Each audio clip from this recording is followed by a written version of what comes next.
British soldier. All around the globe you will find him, from Gibraltar to Hong Kong. Everywhere he stands against the threatening years, staunch symbol of our common will to order.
En los días del Imperio Británico, la City de Londres fue el mayor centro financiero del mundo. The City of London was the kind of beating financial heart of the British Empire. The historians Kane and Hopkins call it the governor of the imperial engine. All these countries in the empire used to use the sterling currency, and the City of London was kind of the financier of this, so not just inside the sterling zone, but outside the sterling zone as well. Mientras el Imperio Británico decaía, también lo hacía la City de Londres. One British army truck is bombed, killing 2 soldiers and wounding 12. As rioting becomes daily more widespread on Cyprus, young people of high school age take an increasing part in the violence. Here a group of girls are being dispersed after a rock-throwing battle with British military police. Con el declive del imperio, los intereses comerciales británicos en todo el mundo se encontraban amenazados. En 1956, Egipto nacionalizó el Canal de Suez. A new Middle East crisis arises as President Nasser of Egypt tells a wildly cheering crowd in Alexandria that Egypt has seized the internationally owned Suez Canal. France and Britain issue a 12-hour ultimatum. Within hours of its expiration, Britain's warplanes are winging their way to Egypt, and its bombers attack 5 key cities, including Cairo. Los Estados Unidos se oponían a la invasión y presionaron a Gran Bretaña y Francia para que retiraran sus tropas. There will be no United States involvement in these present hostilities. It is our hope and intent this matter will be brought before the United Nations General Assembly. There, the opinion of the world can be brought to bear in our quest for a just end to this tormenting problem. La Gran Bretaña fue humillada. La crisis del Suez significó el fin de Gran Bretaña en su papel como una de las principales potencias del mundo. Following the crisis, there was a run on the sterling, on the UK pound. Some people suspect that the American government was encouraging this run on the UK pound. A medida que los inversionistas retiraban dinero de Gran Bretaña, el valor de la libra disminuía. Para protegerla, Gran Bretaña limitó los préstamos de sus bancos en el extranjero. They were not able to invest abroad, and obviously they were unhappy. And we don't know exactly the context, but it's very clear that the banks or their representative made a representation to the Bank of England, which in itself was dominated by representatives from the banking industry. It seems that they have reached an agreement which was never written, that if the banks intermediated between 2 non-residents in a foreign currency, in that case dollar, that this particular intermediation, this particular deal will not be considered by the Bank of England under its own jurisdiction. Los bancos comenzaron a crear un mercado de dólares en Londres llamado el mercado del eurodólar. Para diferenciar las actividades del mercado del eurodólar de sus actividades bancarias nacionales, los bancos mantenían dos conjuntos de cuentas. El Banco de Inglaterra, el regulador del Reino Unido, declaró que las cuentas de mercado del eurodólar de Londres no estaban en Londres, sino en otra parte, y por lo tanto no tenía la responsabilidad de regularlas. It's about providing a legal space in which you pretend activity is taking place.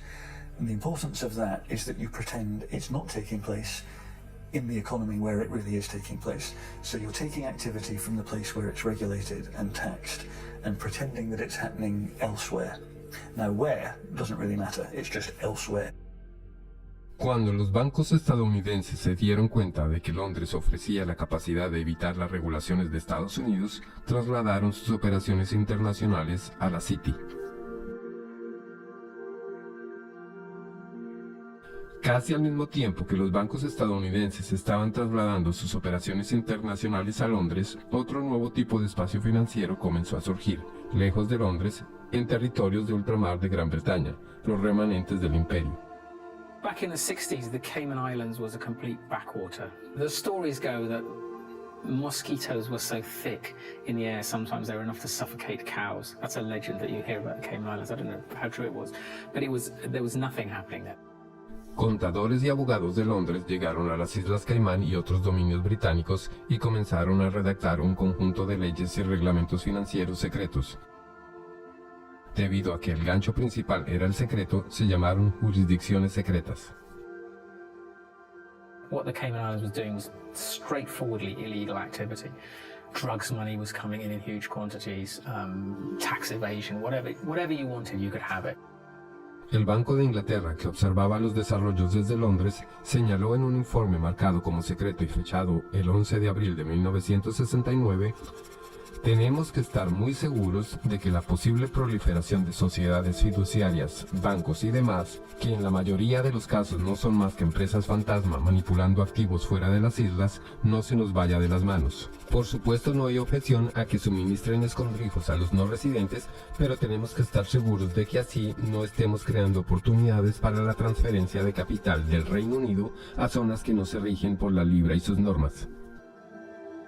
These small territories, the last remnants of the British Empire, which are still overseas territories today, they are still the last remnants of the British Empire. There are 14 of these overseas territories. 7 of them are bona fide tax havens, including the Cayman Islands, Bermuda, the British Virgin Islands. Some of the biggest tax havens in the world today are still British. Con acceso a grandes cantidades de dinero extranjero, el mercado del eurodólar creció rápidamente. Para 1980 había alcanzado los 500 millones de dólares, en 1988 4.8 billones y para 1997 casi el 90% de todos los préstamos internacionales se hacían a través de este mercado. El Imperio Británico se había hundido, dejando apenas un rastro, pero la City de Londres se adaptó y sobrevivió. La City de Londres, el distrito financiero de Londres, es un lugar peculiar. Se le ha llamado una ciudad dentro de una ciudad, un estado dentro de un estado. Está a cargo de la llamada Corporación City de Londres, una empresa privada que realiza todas las funciones de un consejo local con policía y tribunales privados. Those of you who aren't from the UK, some of you even who are, might not be aware just how weird a thing the little city of London is within the big London. The City of London is a separate entity to the wider London, and it has its own head, the Lord Mayor, who's distinct from the Mayor, who runs the rest of London.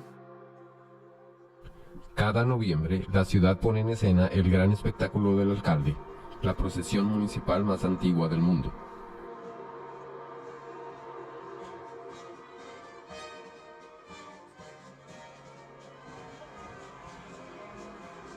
The City of London has long had this curious legal status because back in 1066, when William the Conqueror came over, the city was one of the only portions of England that he failed to conquer, and he struck a deal with the city in 1067 that allowed them to continue functioning. Todavía hoy, la ciudad de Londres está exenta de numerosas leyes que aplican para el resto de Gran Bretaña. Su sistema político se deriva de la Edad Media. El electorado de la City no está dominado por sus residentes, sino por las empresas privadas que operan dentro. Su alcalde es elegido por los jefes de los gremios medievales. They have a representative in the House of Commons called the Remembrancer. Apart from the clerks of the court of the House of Commons, he's the only unelected person there. All other lobbyists have to stop, in the lobby. They're not allowed past the lobby. La City de Londres tiene un representante permanente en la Cámara de los Comunes, cuya función es mantener a la Corporación de la City de Londres informada y presionar al Parlamento. The Corporation of London, clearly, it's a unique and interesting phenomenon that should have attracted many political scientists, political economists, and economists. But I don't know of anyone who has studied systematically the Corporation of London and its impact on policy or economic policy. So we can only surmise. Some people assume or surmise that the Corporation of London is extremely powerful and is able in one way or another to shape British policy, particularly in financial matters. Clement Attlee, the Prime Minister after the Second World War, had something to say about the City of London Corporation. He did, yeah. So over and over again, we have seen that there is in this country another power than that which has its seat at Westminster. The City of London, a convenient term for a collection of financial interests, is able to assert itself against the government of the country. Those who control money can pursue a policy at home and abroad, contrary to that which has been decided by the people.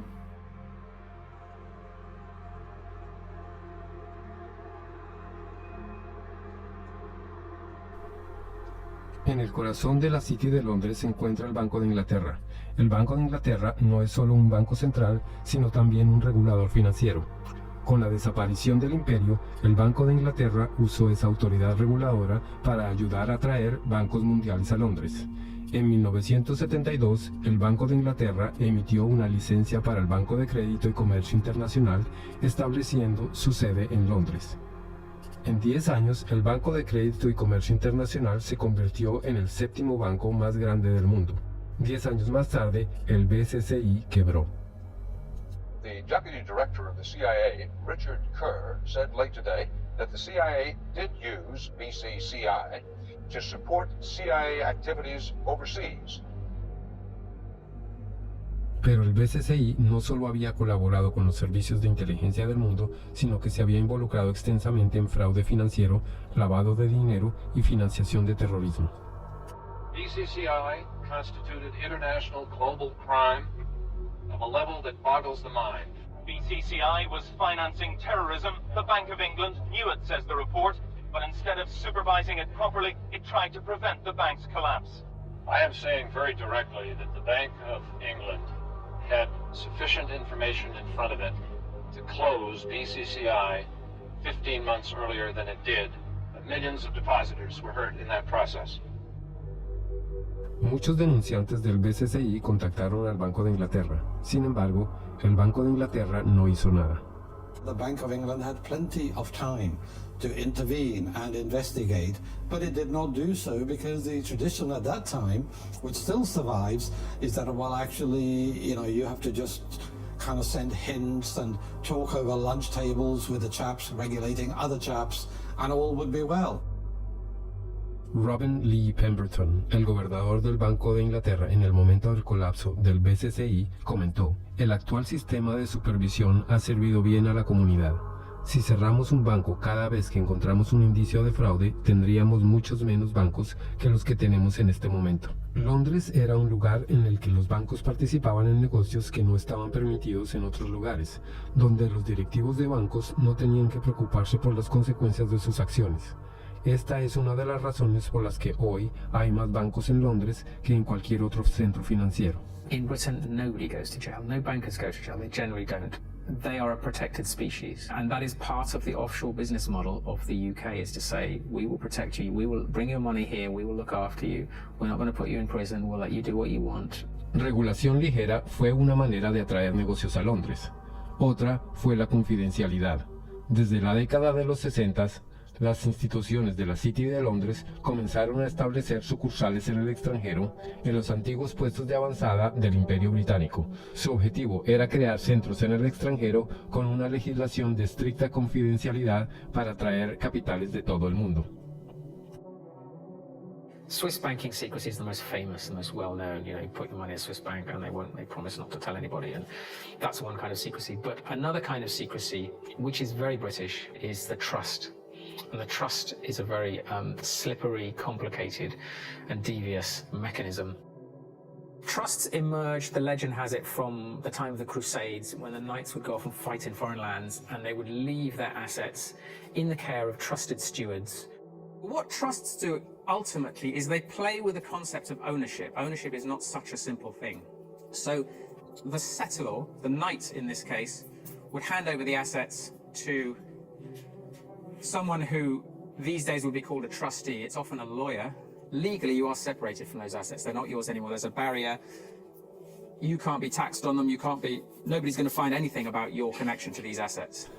En las jurisdicciones de paraísos fiscales de Gran Bretaña no se necesitan requisitos para ser administrador.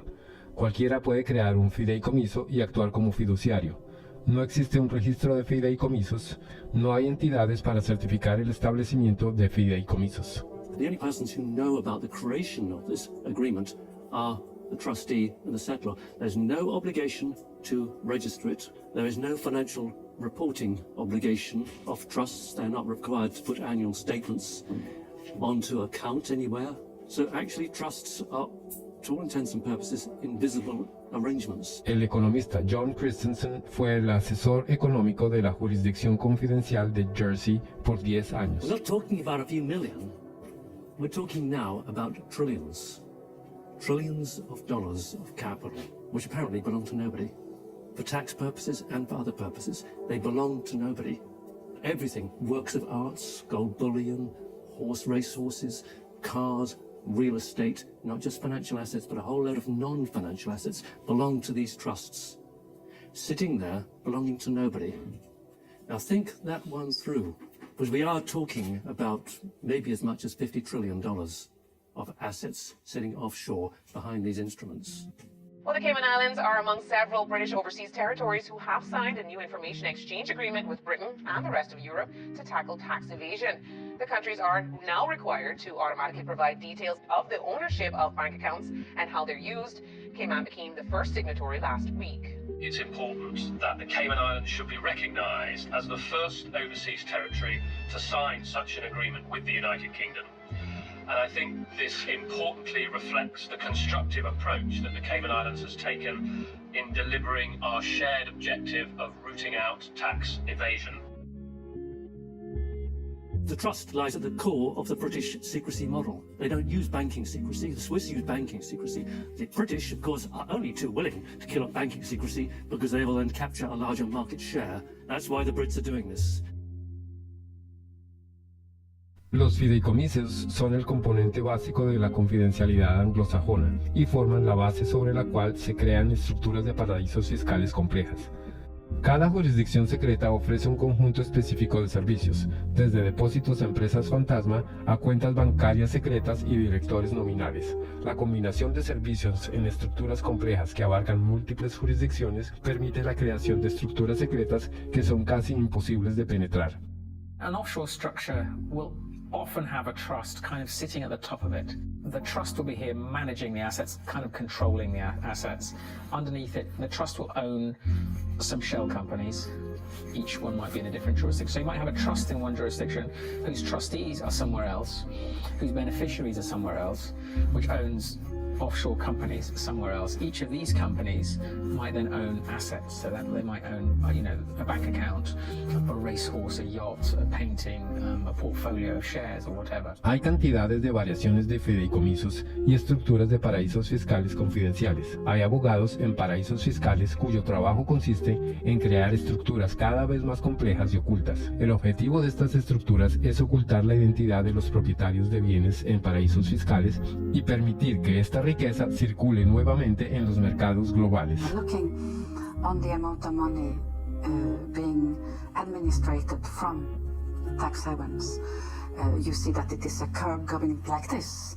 and all the talking we have been doing along with other wonderful people fighting against tax havens has not changed anything, you know. It is the word where you say, go on talking, and go on talking, you're interesting me, and I'm going on doing what I want to do. We know everything today because we have had the Panama Papers, we have seen it, and we are not able to act upon it. And we are not able to act upon it because this system is really protecting the few people that are having benefit from it. And these are in percentage very few people, but they are powerful. And I see in the Panama committee that I'm sitting in, the only thing that could change this is to have a public accessible register of the beneficial ownership of trusts and of all kinds of companies. It is easy. Los documentos de Panamá son una colección de filtraciones de la firma de abogados de paraísos fiscales Mossack Fonseca. Mossack Fonseca es el cuarto bufete de abogados más grande de paraísos fiscales. Los otros 9 de los 10 más grandes están registrados en jurisdicciones británicas de ultramar. Cuando los países se quejan con Gran Bretaña acerca de las actividades que se desarrollan en sus paraísos fiscales, la respuesta británica es que son independientes y que no hay nada que pueda hacer. I've heard time and time again from officials in Berlin and in Paris and in Washington and in other countries, and they've been told by the British government that, yes, they're well aware of what's going on in Jersey and they think it's very unfortunate, but they don't have the powers to intervene. Well, that's a straightforward lie. They do have the powers to intervene, they just choose not to. Britain plays this kind of game of pretending, when it suits them, to pretend that these places are independent. At the end of the day, Britain appoints the governor, appoints lots of senior people in these places. They're responsible for foreign relations and defence, and also they can veto their legislation as well. So Britain has a massive degree of control. Basically, it is controlling these places, allowing them a little bit of political space. Durante su tiempo como asesor económico de Jersey, John Christensen viajó con frecuencia a Londres para reunirse con varios departamentos del gobierno británico. As economic advisor, I had a lot of contact with different departments. Traditionally, UK governments have tried not to interfere in the domestic affairs of places like Jersey. So it happens in a more subtle sort of way. You can go and talk to someone either at the Home Office or the Treasury, and they'd say, well, I'm not actually particularly keen on this piece of legislation. It might be a good idea if you didn't go down that route. And over a cup of tea, that's quite a strong signal. That's a signal, go back to the island and say, they don't want you to do this. El gobierno británico prefiere no interferir abiertamente. En cambio, comunica sus deseos a través de conversaciones informales. No hay rastros de papel o declaraciones oficiales. Las conversaciones se llevan a cabo a puerta cerrada. The relationship that these places have with London is very much about the British establishment and people understanding each other. I mean, anybody who is British or knows British people knows that communication between us is often very subtle, and you have to kind of know the codes when people say stuff. I mean, a lot of irony involved and a lot of kind of codified language of the British establishment that people kind of understand how it works. And I think that is very much the case with the British relationship with the tax havens. I think there's a lot of understanding of what we can and can't do without anyone having to actually spell it out. Al mantener su poder oculto, Gran Bretaña puede decir que estas jurisdicciones son políticamente autónomas. Independence for Cayman is not on government's agenda. That's the message being sent to the UN Special Committee on Decolonization. Attorney Steve McPhail will be representing government at the UN meeting. The committee was set up to help colonies around the world on the road to independence. But Mr. McPhail says he'll be making it clear that Cayman is not ready for that transition. And that message is that the Premier, his cabinet, his party has no mandate from the people of the Cayman Islands to seek independence. That is the message that I will be carrying. Cuando las Bahamas declaró su independencia de Gran Bretaña en 1967, los banqueros de paraísos fiscales se reubicaron en las Islas Caimán y desde allí continuaron su negocio. La conexión británica hizo que los banqueros y sus clientes se sintieran seguros de que su dinero estaba a salvo. This British bedrock, that is what has allowed these places to become so trusted by the financial services industry and offshore finance and all these people. En realidad, gran parte de la riqueza administrada en paraísos fiscales británicos se controla desde Londres. The City of London, by and large, likes to do its really dirty work outside London. There might, heaven forbid, be a regulator who actually takes the job seriously and starts to prosecute them for fraud in London. So better to do the frauds offshore in Gibraltar or Jersey, where there's much less risk that a serious prosecution will ever happen. Los tratos son a menudo discutidos y cerrados en Londres, pero luego registrados en paraísos fiscales, por razones impositivas, regulatorias y de transparencia. What they allow the city to do is to get involved in dirty business. But then when the scandal hits, to say, well, they're kind of independent, there's nothing we can do about those places, that's not us, that's tax haven activity, and we're the city, you know, we're not involved in that kind of stuff. So it's an incredibly kind of convenient relationship. The City of London has shaped the way in which Jersey, Guernsey and the British Overseas Territories have developed as tax havens. I see these places as the Frankensteins created by the City of London. Hoy en día, el Reino Unido es el mayor proveedor mundial de servicios financieros internacionales. The UK has an almost unique role in global finance. If you look at data, the kind of data that we've constructed in the Financial Secrecy Index, you can see the relative shares of each country in the global provision of financial services exports, that's financial services to non-residents. Now, there are two big centres, and everything else is quite small in comparison. Los dos grandes centros son los Estados Unidos con alrededor del 19% del mercado mundial y el Reino Unido junto con sus jurisdicciones de alta mar que tienen alrededor de 25% del mercado global. And if you add to that other jurisdictions, ex-colonies, but recently independent, fairly recently, by which I mean Hong Kong, Singapore, maybe even Dubai and Bahrain, and Cyprus, then you reach a figure of nearly 40%. And I think that figure represents better the position of London in the global financial market. The soldiers left, the administrators left all the colonies, but they still kept a significant degree of control over the financial flows from these former parts of empire and the rest of the world. So you could describe it as a second empire, Britain's second empire, sort of hidden financial empire spanning large parts of the globe. En los tiempos del Imperio Británico, la City de Londres era el más grande centro financiero del mundo. No solo las colonias de Gran Bretaña, sino también países independientes hacían sus transacciones bancarias en Londres y usaban la moneda del imperio para el comercio y las finanzas. A medida que el imperio declinaba, también lo hacía la City. El establecimiento del mercado del euro-dólar en Londres habilitaba a los bancos de la City de Londres a seguir explotando sus redes y experiencia de la época del imperio, y la creación de jurisdicciones confidenciales dio a los bancos acceso a grandes cantidades de dinero barato. Los bancos internacionales de todo el mundo establecieron sucursales en Londres y las jurisdicciones de alta mar de Gran Bretaña con el fin de aprovechar las ventajas de este nuevo sistema. This system has taken the place of the occupation, up till 62.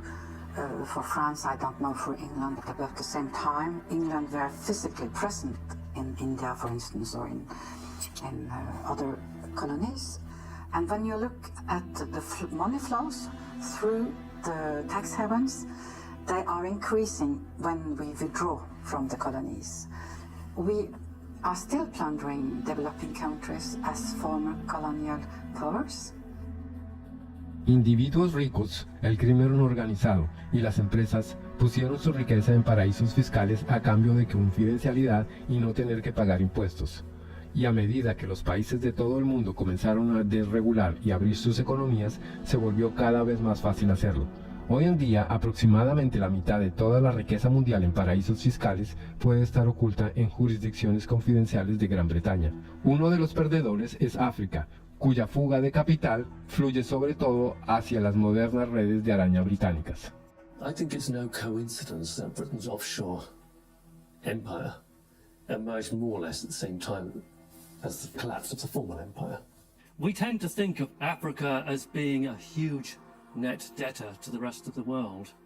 But That was the extent of their debts at the end of 2008, 177 billion. La deuda de las naciones del África subsahariana se situó en 177 mil millones de dólares en 2008. Sin embargo, la riqueza que las élites de estos países había trasladado a paraísos fiscales entre 1970 y 2008 se estima en 944 mil millones de dólares, más de 5 veces su deuda externa. $944 billion. Do the maths. Far from being a net debtor, Africa, sub-Saharan Africa, is a net creditor to the rest of the world. A medida que el capital se trasladaba a paraísos fiscales, los países africanos pedían dinero prestado a los bancos internacionales a altas tasas de interés. Con el tiempo, estas deudas se hicieron tan grandes que es posible que jamás puedan ser devueltas. Las jurisdicciones confidenciales estaban privando a las naciones en desarrollo de sus impuestos y su riqueza. For a long time, a lot of developing countries, including recently Ecuador, have been trying to set up a UN tax body which is of a higher value than what is currently there, which is the UN Tax Committee. And every time this has happened, it has gotten blocked. During the Financing for Development process in Addis Ababa last year, I think it was the UK and the US that blocked attempts again to set up this World Tax Organization. So why would they not want to have democratic decision making in global decisions on how tax gets collected across borders? I don't understand this. As long as we have cross-border activity that involves both criminal and legal activity, as long as we're unable to separate the two, this is going to continue to be a problem. Las naciones occidentales bloquean los intentos por lograr una mayor transparencia de los flujos financieros internacionales y la implementación de estándares globales para el cobro de impuestos a través de las fronteras, mientras que las élites de las naciones en desarrollo utilizan los centros de paraísos fiscales para ocultar su riqueza muy lejos. The oil from Gabon has not benefited people in Gabon. And this is true for the copper in Zambia, for the gold in Mozambique or in Mali. They have benefited the company that do extract it, and they are shareholders. It has benefited the corrupt elite in the country. In developing countries, the offshore system of tax havens has facilitated the looting of these countries by their elites. It has enabled them to steal the money and keep it safe somewhere else. Illicit financial flows, because the anonymity that drives them creates incentives for people in positions of power to be corrupt. This is why there's a group of countries where development progress is so difficult. It's that the incentives of individuals and the ability to pursue them through all the mechanisms that underpin illicit flows outweigh the type of mechanisms that lead you to a powerful, representative, effective state that can start to deliver development. A nivel mundial, los países en desarrollo pierden más de $1 billón cada año en la fuga de capitales y la evasión de impuestos.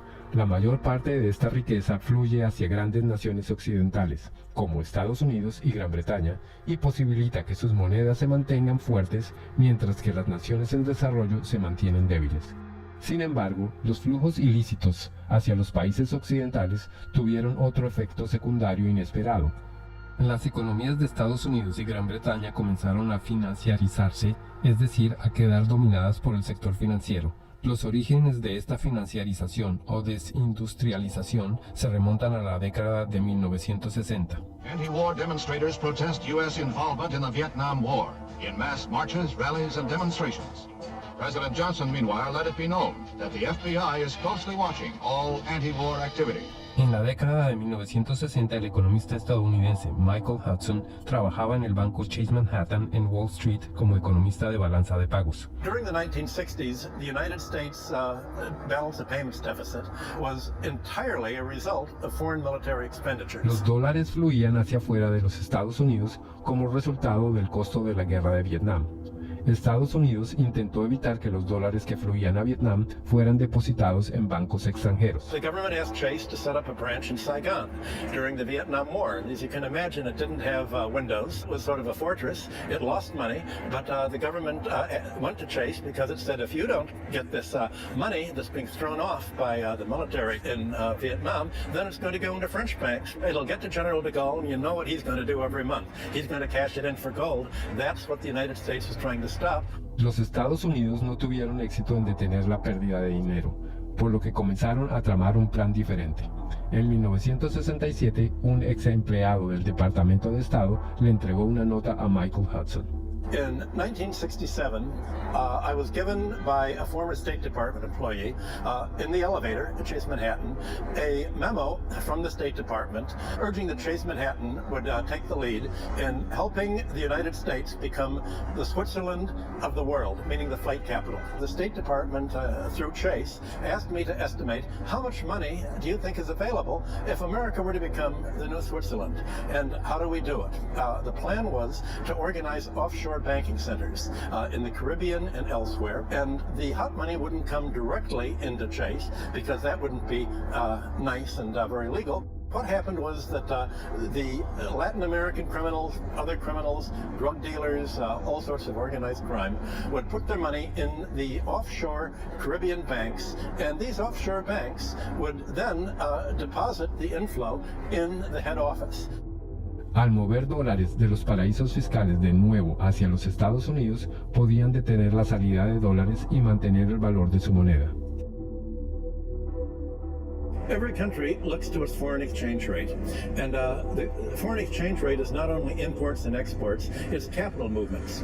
And if you look at the International Monetary Fund's monthly international financial statistics, you have sort of a steady balance of trade, a steady immigrants' remittances. What goes up and down are called errors and omissions. What the United Nations and the IMF call errors and omissions are flight capital. It's the reason that it's omitted is they don't like to really look at this. In the 1930s, Roy Ovid Hall, economist for the U.S. Commerce Department, wanted to include criminal movements in the balance of payment statistics, and Congress got very upset. I was told in Washington the argument was, we're a Christian country, we don't want to report crime. It's just, don't look at it, and they forbid him to include criminal money in the balance of payments. I guess now you call it errors and omissions, you don't call it criminal inflow and outflow. En la década de 1960 y 70, Gran Bretaña se enfrentó a un dilema similar al de los Estados Unidos. El dinero salía y eso disminuía el valor de la libra. Gran Bretaña se dio cuenta también que podía apoyar el valor de su moneda abriendo su mercado interno a los billones de dólares que pasaban a través de sus paraísos fiscales. Pero al igual que en los Estados Unidos, esto tuvo un efecto secundario inesperado. The British banks today, just as in the 19th century, don't put their money into British manufacturing. They put their money into real estate speculation, into financial speculation, foreign currency trade.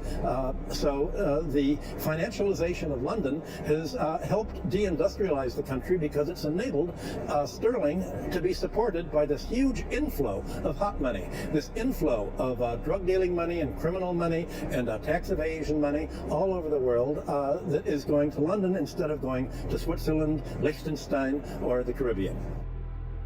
Con el respaldo tácito de los Estados Unidos, los paraísos fiscales de Gran Bretaña crecieron rápidamente y en poco tiempo este sistema se convirtió en el mercado financiero internacional dominante del mundo. Pocos eran conscientes de cómo funcionaba este mercado. En 1986, el economista John Christensen decidió investigar los paraísos fiscales. Solicitó un puesto en la oficina de Jersey de una de las principales firmas de contabilidad del mundo. At Deloitte & Touche, I was working in what's called company and trust administration, straightforward offshore stuff. I went offshore specifically to work in that area because that's where you're dealing with the offshore companies, the shell companies, the offshore trusts, and you're administering them. That way I could see from working inside a big global accounting firm exactly what the clients were doing. I had complete access to all the client files. And over the course of my period of working with Deloitte Touche, I investigated over 100 of their clients offshore, and this is what I found. There were some insider traders, some market rigging, some avoiding disclosure of conflicts of interest, illicit arms trading, illicit political campaign donations, contract kickbacks, bribery, fraudulent invoicing, trade mispricing, and at the bottom, tax evasion. Okay? This is what the clients were doing. On the basis of a sample of the clients that I looked at, not a single client was involved in what I would regard as genuinely legitimate activity. They were all involved in some kind of tax dodging or worse. I met with Carl Levin, he used to be an American senator, and he made a lot of inquiries into private banking, asking questions to the bankers. What do you think the percentage is among your clients that are using these companies for legitimate purposes? And the answer was, I believe that 99.9% of my clients are using these companies for illicit purposes. This is a reality. This is American bankers telling what they are doing.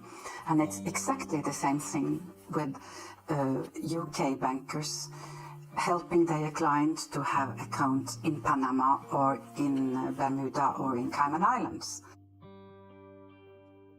Las jurisdicciones secretas son muy usadas para las actividades fraudulentas y áreas grises financieras, áreas donde el secreto no es solo deseable sino una necesidad.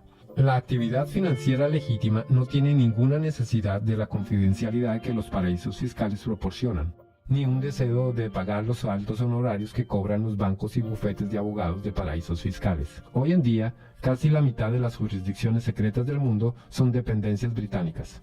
En público, estas jurisdicciones dicen que son transparentes y que sus sectores de servicios financieros se dedican a actividades financieras legítimas. Our economy is not based on secrecy. It's based on transparency. It's based on a sound regulatory environment. It's based on good governance and good government with a British government legal system. That's what our financial institutions are based on. Well, tonight we have a response from the head of Cayman Finance after a group of U.S.-based anti-tax evasion activists announced plans to travel to Cayman to draw attention to what they feel is corporate tax evasion. Finance chairman Mr. Richard Cole says he's encouraging the group to visit and says our financial sector has nothing to hide. I would say if anybody wants to come to Cayman to find out what's coming, you know, what we do here, come on down. We have no secrets here. When I went to the Cayman Islands back in 2008, I think it was, I called the government spokesman and he said, okay, we have had an order from on high that nobody is allowed to speak to you. You are off limits.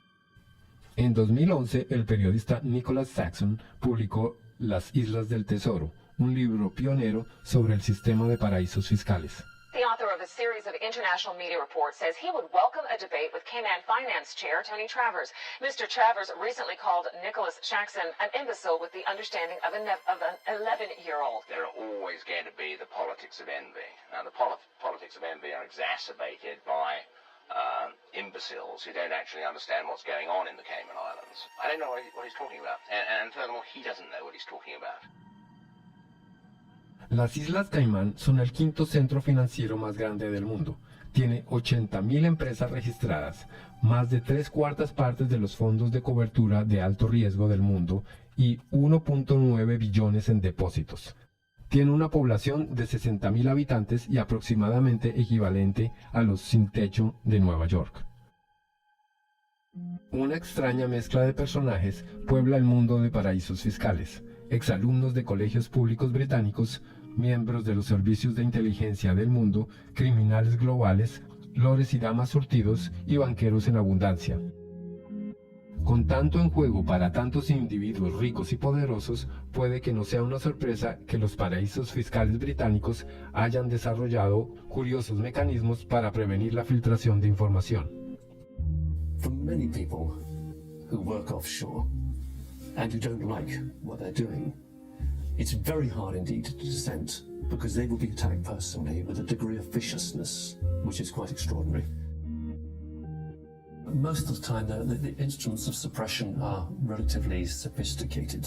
You won't get promotion by doing this, or your family won't like it.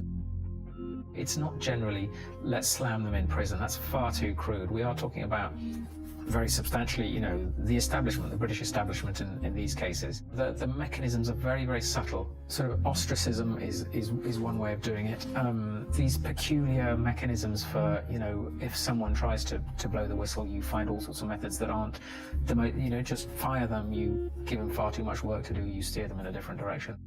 Una persona que está íntimamente familiarizada con las formas de represión en los paraísos fiscales es el ex senador de Jersey y ministro de Salud, Stuart Siveray. En 2009, Él filtró un informe sobre una enfermera acusada de matar a pacientes en el hospital de Jersey. It all came to a head during a state's debate on Tuesday, the 10th of March. Senator Stuart Sivray brought the sitting to a standstill, claiming Senator Jimmy Pershard had sworn at him and told him to go and top himself. Senator Pershard denied the claim, saying, "I absolutely refute that." But less than a week later, he was forced to admit he had lied. Senator Pershard has now admitted that on another occasion he did tell Senator Stuart Sivray to go and do everyone a favour and slit his wrists. I was arrested at my house one morning by 6 plainclothes police officers. There were another 2 specialist data search police officers on hand, and also another 2 police officers in full body armour, one of those battering rams they kind of use in drugs raids. So 10 police officers descended on me without a search warrant. The property was turned over from top to bottom. All of the computers were seized and searched. All kinds of private constituency data was stolen by the police.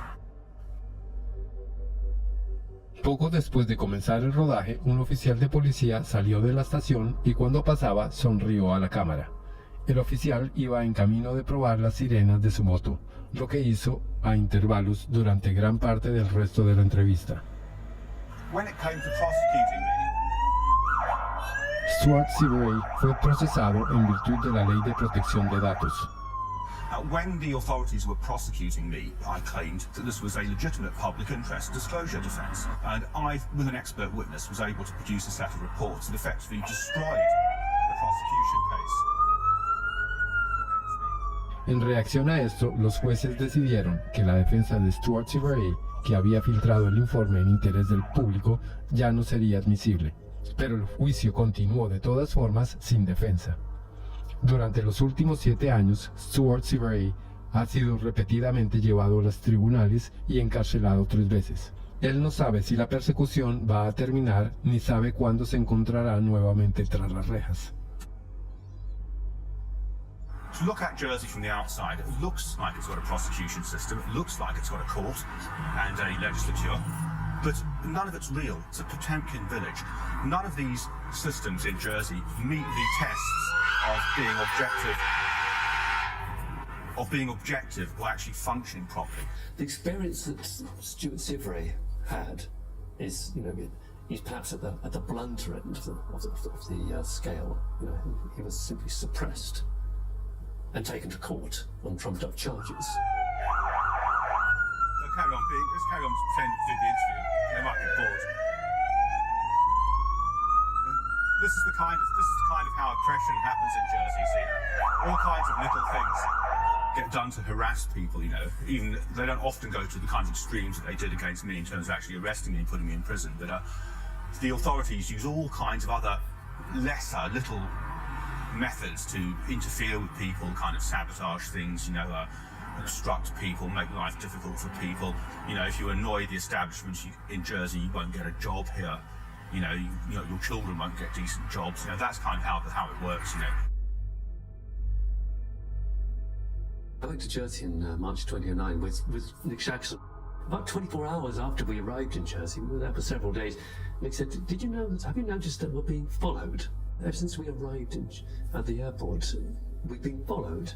He said, don't look now, but we're being followed now. It turns out he was quite correct. We were being followed.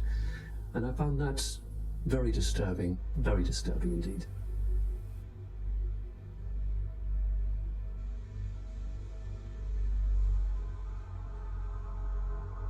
En Jersey tienen un dicho: si no te gusta, siempre hay un barco por la mañana. La literatura promocional de finanzas en Jersey asegura: Jersey representa una extensión de la City de Londres. It's where the City of London chooses to do many of the activities which they couldn't do in London itself. We're here just to talk about this one company called Appleby. I'll just read what they say on their website. Members of the firm, Appleby, have gone on not only to political office, but also in a number of centres, Bermuda, Jersey, the Isle of Man and the Cayman Islands, to senior judicial office. So essentially, they're boasting of the fact that their staff and their partners have a real interchange between the people that are in power in these offshore financial centres. Los mismos abogados y contadores que configuran y administran fideicomisos en paraísos fiscales ocupan también altos cargos políticos. En el mundo de paraísos fiscales de Gran Bretaña, la mayoría de los políticos hacen negocios, ejercen presión a favor de los negocios y promueven los intereses comerciales, redactan, refinan y aprueban leyes. Los políticos se sientan en los consejos de administración de las empresas que se supone deben regular. There is no place for dirty money in Britain. Indeed, there should be no place for dirty money anywhere. The challenge I'm laying down for every country today is to root out the rot of corruption, to ensure transparency over what your own companies are doing, require transparency for foreign companies in your country too, and work with us to spread this approach to transparency around the world. En público, los políticos británicos aseguran que ellos están tomando medidas contra las jurisdicciones secretas y la corrupción, pero en la práctica hacen lo contrario. When I talk to politicians in Brussels, they say that they've had more lobbyists from London, and including politicians, come to them to protect the City of London's interests than they've had from every other European member state combined, which gives you some idea of the extent to which British politicians see themselves as essentially lobbyists for the City of London. We begin with our big story. Cayman's efforts to ensure transparency in its financial services sector is being recognised by the international community. Earlier this week, the UK's Prime Minister David Cameron told Parliament that the tax haven label placed on its crown dependencies and overseas territories is unfair. Muchos políticos británicos tienen vínculos personales y de negocios con la City de Londres y las jurisdicciones secretas británicas. El padre del ex primer ministro británico David Cameron, Ian Cameron, fue un experto en fondos de paraísos fiscales y participó en fideicomisos de paraísos fiscales desde la década de 1980. At this courthouse behind me here in St Helier, we found this. It's a document called a grant of probate, and it's attached to the English will of none other than Ian Cameron, David Cameron's father. Say hello to Mum and Dad. How are you? Good to see you. Ian Cameron was certainly a wealthy man. In 2009, his personal fortune was estimated by researchers for the Sunday Times Rich List at £10 million. Yet when Ian Cameron died in 2010, his estate was much smaller than might be expected, just £2.7 million. In many cases, it's the politicians and their cronies and their families and so on, and the business people who sponsor the political parties, who are using these offshore services themselves. So they've got no personal interest in closing it down. If they wanted to close it down, they could do it tomorrow. The fact of the matter is they don't want to do it because they themselves are complicit with the process.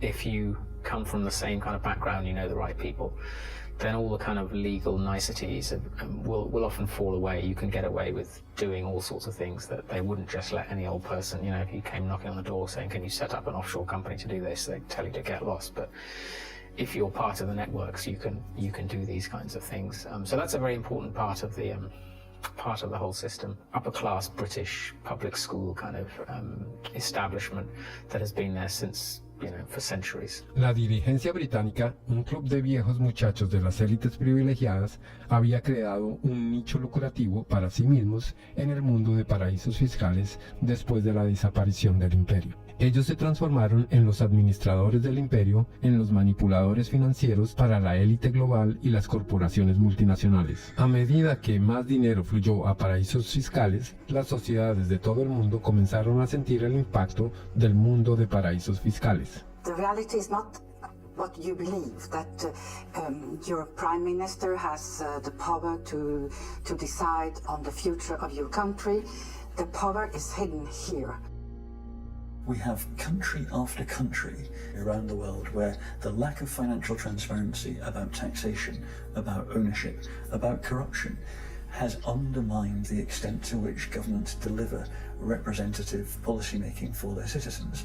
You know, we have extreme cases like the hiding of tax evasion by people in finance ministries in Greece, in France, but we also have this system that in general is geared towards anonymous company ownership, the anonymous ownership of properties across London, of half of the land in Scotland. You know, do we really think that any circumstances in which governments work better, in which markets work better, in which the distribution of income and assets is better, when we allow so much to be hidden?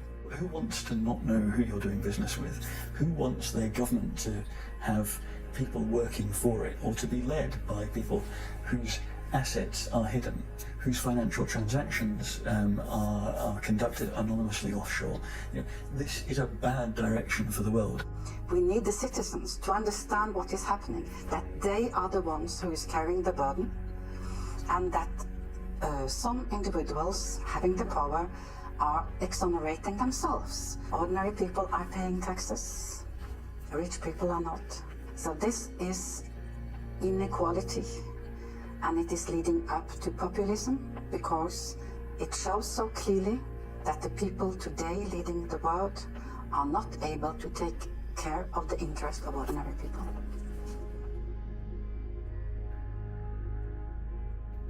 Back in the 60s and 70s, tax evasion or pushing back against taxation, it was kind of seen as anti-establishment. So, the Rolling Stones and Phil Collins, all these people kind of going offshore, going away. It was seen as a sort of rebellious thing to do. And if you fast forward to the present day, now that is the establishment. The offshore system is the establishment. Hoy en día, los paraísos fiscales son la forma como las élites y corporaciones multinacionales conducen sus negocios. La evasión de impuestos es la manera de hacer negocios. This kind of sophisticated cheating requires a huge infrastructure. We like to talk about the pinstripe infrastructure of highly educated people who think it is their right to help others to cheat societies. We have a new mafia in town. It does not actually shoot people, does not put bullets in their kneecaps, but its trade is just as deadly. It deprives people of opportunities to have healthcare, education, security, justice, and essentially a fulfilling life. Los contadores forman la columna vertebral del sistema de paraísos fiscales. Ellos administran las estructuras que permiten a los individuos y empresas llevar su dinero lejos y evadir impuestos. There are about 2.5 million professionally qualified accountants on this planet. About 330,000 are in the UK. Well-known people, well-dressed, well-fed, highly paid, are sitting in city centre offices, and they are paid to dream up tax avoidance schemes for individuals and for corporations. We can all elect a government which says, vote for us, we will give you better healthcare, better education, better security. And next day accountants say, sorry about that folks, you elected this government, but we actually got a tax avoidance scheme, and the Amazons and the Googles and Microsofts won't be paying any taxes in your jurisdiction. Too bad, you voted for it, but actually you're going to get something else. So it's a crazy world that part of the business model of big accountancy firms is how to deny public the services by erosion of tax revenues. And these firms are then rewarded with government-funded contracts, and the same firms are then advising local governments and the central governments, and the same firms then report on the company accounts and tell us all is well. When I argue this with a Pricewaterhouse partner in a face-to-face debate, he said, Professor Sikkar, you never give us credit for anything. We generate millions of dollars of revenues, and we have lots and lots of satisfied clients. What is your problem? And my response was very simple, that's the language of drug pushers and pimps.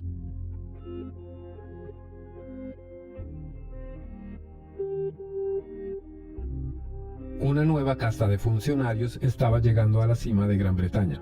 Uno de esos funcionarios fue David Hartnett, quien llegó a la cima de HMRC, la autoridad impositiva del Reino Unido. Dave Hartnett tenía una nueva forma de recaudación de impuestos. Los pactos se negociarían uno a uno, a puerta cerrada. En los casos de los clientes más grandes con frecuencia, Dave Hartnett hacía las negociaciones en persona. British Telecom fue una de las primeras empresas del programa y recibió un reembolso de más de $1 billón. El presidente ejecutivo de BT, Ben Verwaayen, escribió: las ganancias por acción subieron un 14% y es agradable saber que tenemos un crédito de $1 billón del recaudador de impuestos. Dave Hartnett sostenía que este enfoque era más eficiente. Litigation in the courts is really phenomenally expensive in this day and age all over the world, and I think it's to be avoided where possible. And the art is to persuade people to pay by strength of argument and the like. Después de que estallaron las protestas en 2011, la Comisión Especial del Tesoro cuestionó a Dave Hartnett. Dave Hartnett dijo que no podía dar ninguna información debido a la confidencialidad del contribuyente. What in statute prevents you from disclosing information to Parliament? All my advice, Mr. Barclay, so far has been that I am prevented, or my colleagues are prevented, by the Act and by the decision of the Commissioners. Dave Hartnett no mencionó que la asesoría jurídica que había recibido declaraba que la divulgación de información era una decisión que debía tomar el mismo jefe de HMRC. El jefe de HMRC era el mismísimo Dave Hartnett. Just like the mafia has penetrated the state, accountancy firms have also penetrated the state. At the head of anti-avoidance in the UK, tax authority is from one of these firms. The newly appointed chairman of Her Majesty's Revenue and Customs, which is a tax authority, is a partner from KPMG. Their partners have penetrated the state. They are running the treasury. La industria de servicios financieros de Gran Bretaña había penetrado el Estado y comenzó a darle forma a sus leyes para su propio beneficio. The degree of political capture by the City of London, by the big banks and the big law firms, is so enormous that the politicians have effectively become their spokespersons. Como el gobierno no quiere actuar por el interés público, un grupo de manifestantes se enfrentó a Dave Hartnett en un evento privado en Oxford. Hi everybody, I'm sorry to interrupt. Just to take a few moments of your time. Here tonight to present today a new award. It is the Lifetime Achievement Award for services to corporate tax planning. Thank you. Thank you very much. Great friends in the industry, a great friend to many of us over the years, and really we just can't thank him enough for what he's done. Obviously it was at Vodafone, it saved us billions off our tax bill, and our friends at Goldman Sachs as well, we've also saved us millions as well. 25 million. These people are trespassers and intruders. And we know we've had problems with This is our lawful conspiracy to trespass, and you will go, sir. You will depart immediately before we set the dogs on you.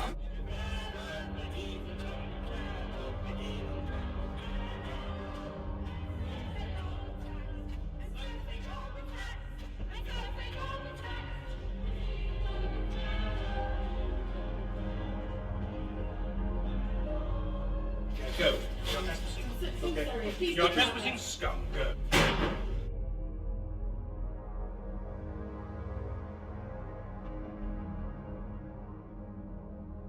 Después de su retiro, Dave Hartnett pasó al sector privado.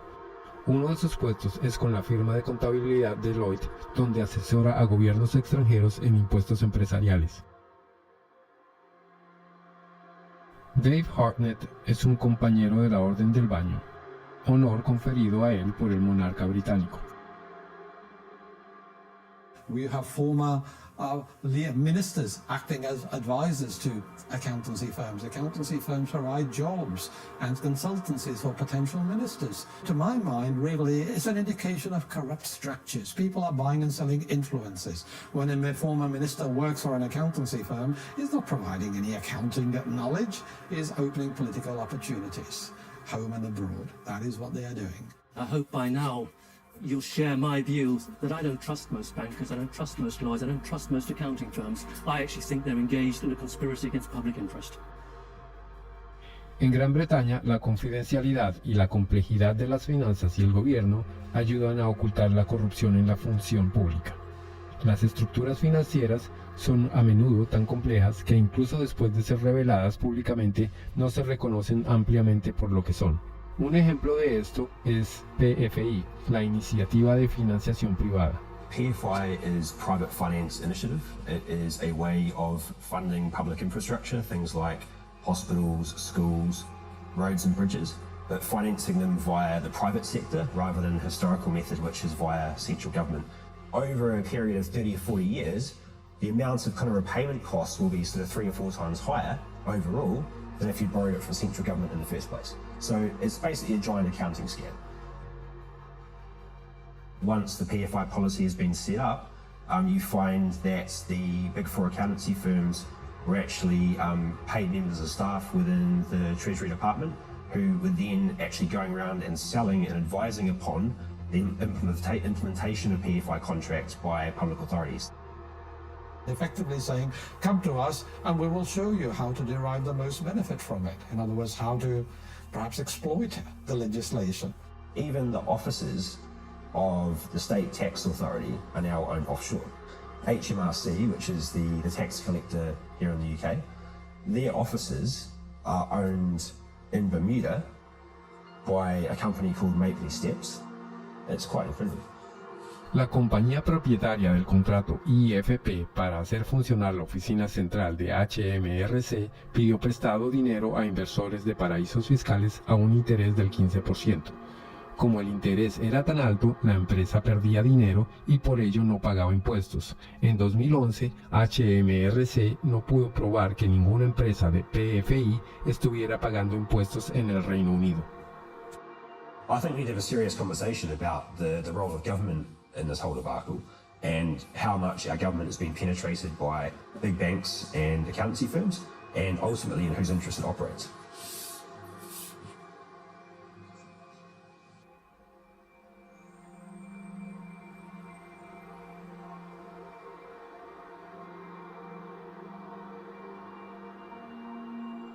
The reason we were protesting outside the Africa PPP conference is that we wanted to make sure that citizens back in Africa should hear about the fact that such policies have been a complete failure here in the UK.